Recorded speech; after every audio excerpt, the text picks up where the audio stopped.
Je nous souhaite une année au service de la paix, enfin, parce que ces premiers jours de 2006 nous donnent une idée de la hauteur des défis auxquels nous sommes confrontés et qui nous obligent à porter ce flambeau de l'internationalisme pacifique plus haut et plus visible que jamais.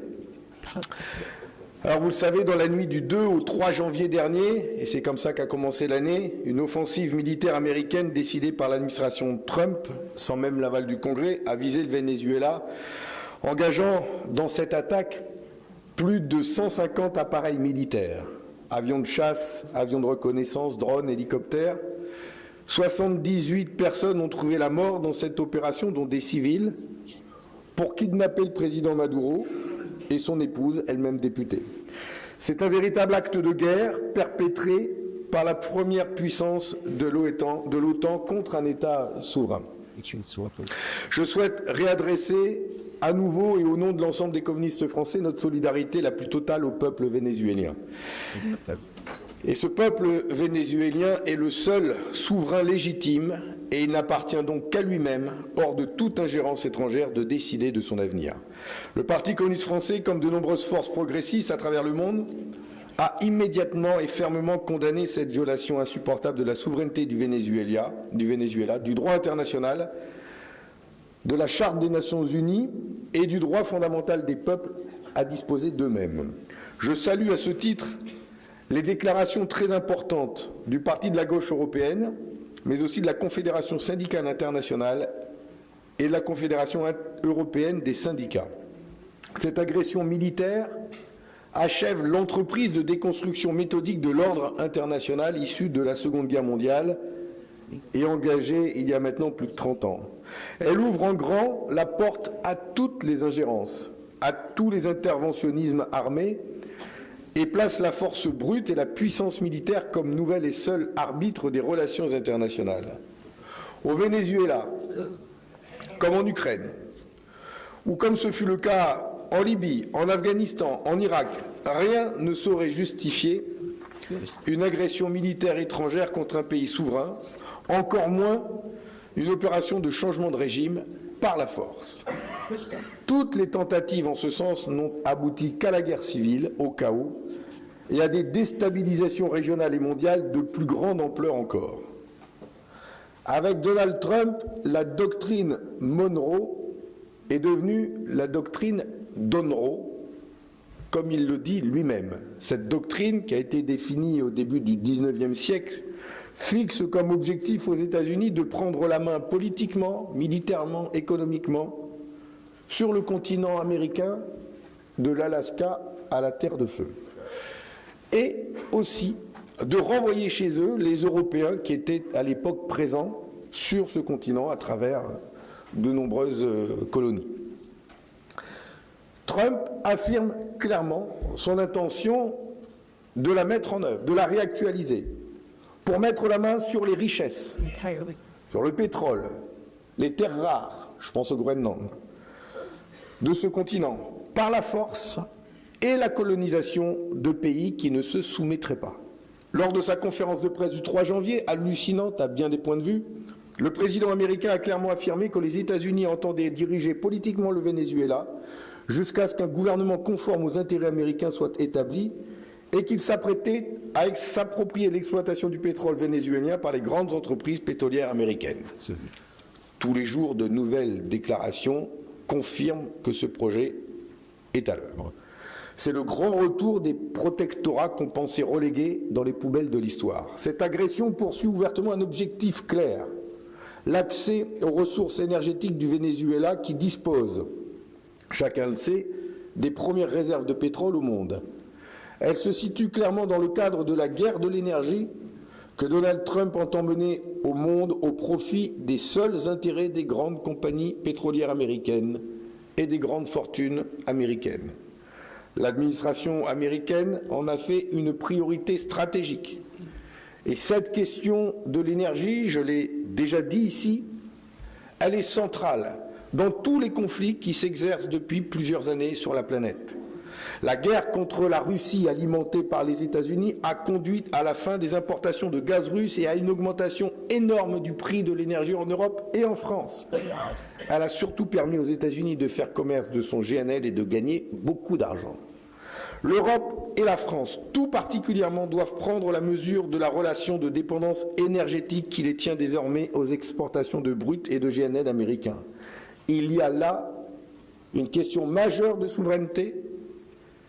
Elle est pour nous centrale et sera placée au cœur des prochaines élections présidentielles, car elle est et elle sera déterminante pour reconstruire la France et garantir l'exercice de notre liberté et de notre souveraineté. Elle sera aussi, je le précise, au cœur d'un prochain débat au Parlement, et ça commence par le Sénat, sur l'exploitation des ressources pétrolières de la Guyane, comme par hasard. De l'aveu même de Donald Trump, c'est donc bien l'accaparement des immenses ressources du continent américain qui est la cause de cette intervention, et non les prétendues accusations de narcoterrorisme à l'encontre du président Maduro. Des accusations largement relayées par les médias, y compris français, à l'issue de l'opération, et dont une partie des éléments de langage a déjà disparu de l'acte d'accusation.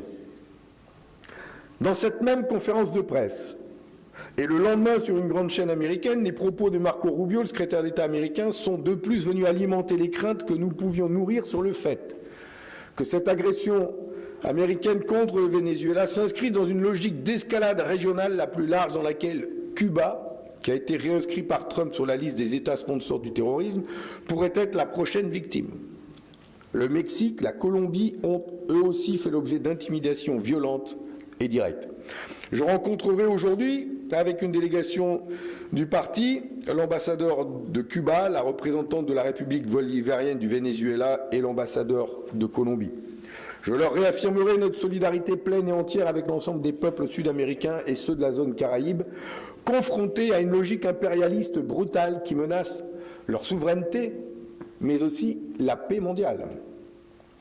Pour la France, cette déstabilisation des pays de ce continent, de l'Amérique latine, inquiète également les élus et les citoyens des territoires français présents dans cette zone, que sont la Martinique, la Guadeloupe, Saint-Martin, Saint-Barthélemy, mais aussi la Guyane, toute proche du Venezuela. J'ai échangé sur ce sujet avec Jean-Victor, qui est député de Guyane, Jean-Victor Castor, député de Guyane, et qui nous alerte sur les conséquences d'une déstabilisation du Venezuela. Il nous alerte sur les enjeux en Guyane, où se trouve notamment la base de lancement des stations spatiales françaises. Il y a quelques mois, il y avait aussi Soyouz qui était. Mais aussi, il nous alerte sur les enjeux énergétiques et les immenses réserves de pétrole au large de la Guyane, aujourd'hui non exploitées par la France du fait de la loi Hulot qui a été votée en 2017-2018, que le gouvernement met à l'ordre du jour pour la faire sauter afin de pouvoir exploiter ces productions, ces réserves de pétrole qui existent donc dans notre espace maritime. Bref, les enjeux sont donc importants pour la France. Plusieurs centaines de milliers de nos compatriotes vivent dans cette région. C'est pourquoi la déclaration du président de la République, dans les heures qui a suivi l'agression américaine du Venezuela, était d'autant plus honteuse, scandaleuse de soumission et de vassalisation. La France est devenue le 51e État des États-Unis. Le seul pays dont la déclaration du président de la République a été retweetée par la Maison-Blanche, c'est peu dire. Cela s'ajoute, en plus, cette déclaration honteuse. Ça s'ajoute aux dernières ingérences de Trump vis-à-vis de notre pays, telles que l'interdiction de visa à Thierry Breton, telles que les menaces exercées contre des juges qui pourraient prendre une sanction contre l'extrême droite et Marine Le Pen, contre un magistrat français qui siège au sein de la CPI, la Cour pénale internationale. Tous ces faits extrêmement graves à l'encontre de notre nation, de notre pays, venant des États-Unis, n'a fait l'objet d'aucune réaction proportionnée de la part de la France. Avec Macron, la France est devenue un paillasson devant Trump. Et la goutte d'eau, c'est cette déclaration à l'issue de l'agression contre le Venezuela, où le président de la République appelle seulement à une transition pacifique. Comment être crédible face à l'administration américaine? Comment résister face à ces menaces d'annexion du Groenland, prochain territoire mis sur la liste? Car les menaces formulées sur le Groenland sont aussi une intimidation et un message clair adressé à l'ensemble des pays d'Europe. Personne n'est à l'abri. America First n'a pas d'alliés mais seulement des vassaux. Le Groenland intéresse Trump pour ses terres rares. Il fera tout pour les obtenir. Quelle sera la réaction de la France, de l'Europe? Tout cela confirme encore plus que la France ne peut plus, ne doit plus participer à l'OTAN, à son commandement militaire, et rester aligné à un pays qui n'est plus aujourd'hui un allié avec cette administration au pouvoir. La tradition pacifiste et internationaliste qui a toujours été à la nôtre doit vivre avec plus de force que jamais. Le peuple vénézuélien a besoin que s'exprime cette solidarité internationale, seule à même de faire bouger les lignes et de construire les conditions de la paix. Alors que le premier rassemblement se sont tenus le week-end dernier dans plusieurs villes de France, alors qu'un grand rassemblement se tiendra cet après-midi même à Paris dans le cadre d'une journée mondiale de solidarité à laquelle nous avons appelé et à laquelle nous participerons, nous appelons bien sûr à multiplier partout les actions de solidarité avec le peuple vénézuélien. J'appelle nos concitoyens aussi à ne pas tomber dans le piège qui leur est tendu et qui prend la forme d'une campagne médiatique et politique orchestrée depuis les États-Unis, dont l'objectif vise à concentrer le débat sur la nature du régime vénézuélien et ne jamais poser la nature réelle de l'agression américaine. La question qui est posée, la seule, c'est celle de l'usage de la force contre un pays et un pays souverain. C'est celle de la capacité des nations à vivre pacifiquement les unes avec les autres, et aucune autre question n'est à poser. C'est pour cela que nous participerons à toutes les initiatives de solidarité et que nous serons de toutes les actions de solidarité avec le peuple vénézuélien. L'intervention au Venezuela aura aussi bien sûr des impacts sur la politique nationale. Sur la question de la politique énergétique, j'en ai dit un mot, mais aussi sur le budget militaire, sur l'appel à la stabilité, sur l'appel à voter un budget. Il nous faut sur ce point, et notamment sur la question du budget militaire, mesurer collectivement les discours auxquels nous aurons à faire face dans les semaines qui viennent. Emmanuel Macron a ainsi confirmé cette semaine, et là je parle du budget de la guerre et de l'Ukraine. Il a ainsi confirmé cette semaine, avec la réunion à Paris de la coalition des volontaires, son choix de l'escalade militaire avec la Russie. Des milliers de nos soldats sont prévus d'être déployés sans aucun mandat de l'ONU dans un pays en guerre, mettant en confrontation directe des puissances nucléaires. Encore une fois, comme c'est le cas depuis le début du conflit en Ukraine, Emmanuel Macron s'aligne totalement derrière les volontés américaines d'un conflit par procuration au bénéfice du complexe militaro-industriel états-unien et condamne toute perspective de paix durable sur le continent.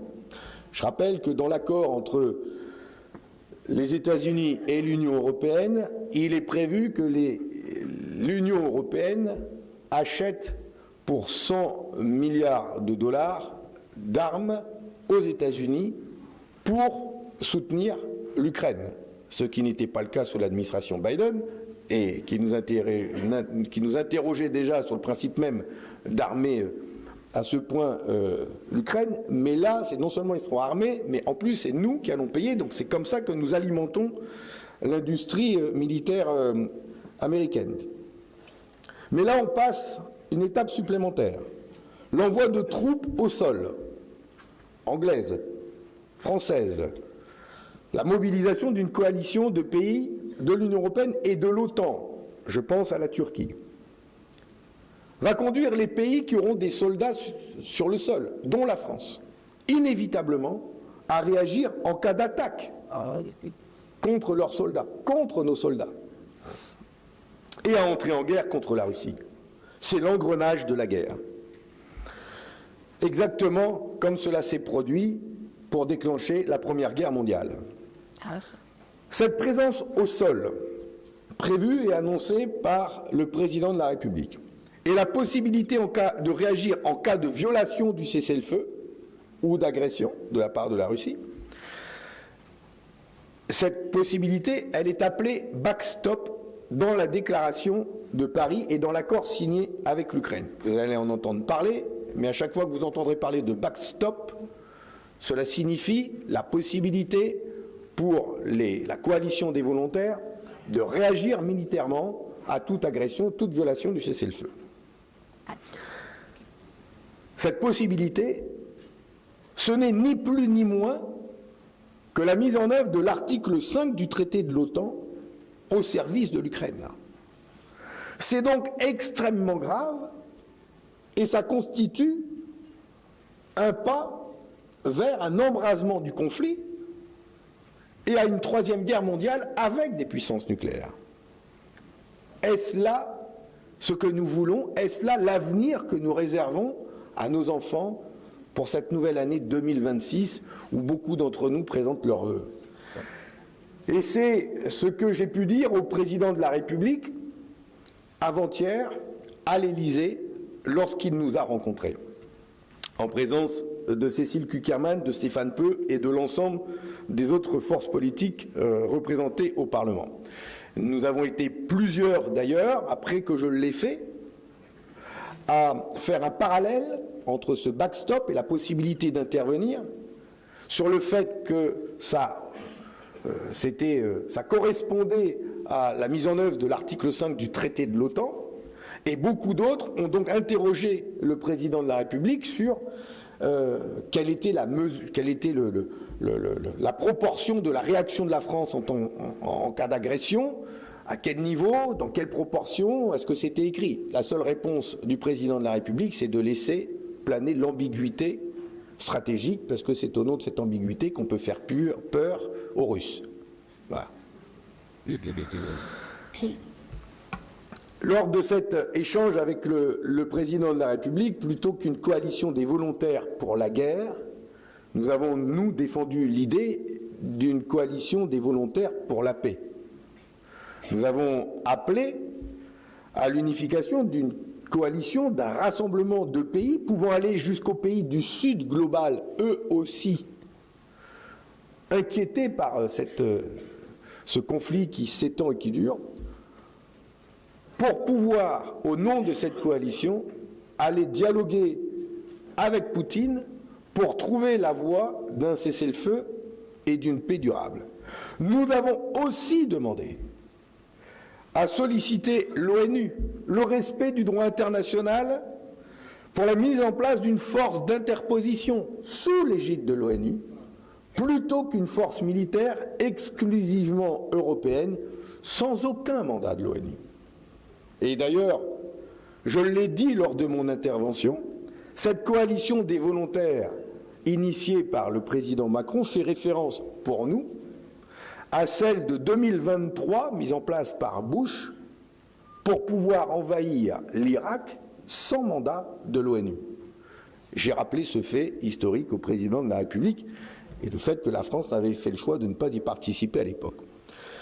Nous lui avons donc signifié notre opposition totale à l'envoi de troupes au sol sans mandat de l'ONU et nous avons été nombreux à appeler à ce que cette décision fasse l'objet, comme le prévoit notre Constitution, d'un débat et d'un vote au Parlement, et ça aura lieu.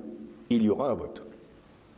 Cette situation de danger pour l'humanité appelle les forces progressistes de tous les continents à renforcer leur coopération pour défendre un autre ordre du monde, sur la base de la transformation sociale et démocratique, du multilatéralisme et du droit des peuples à disposer d'eux-mêmes.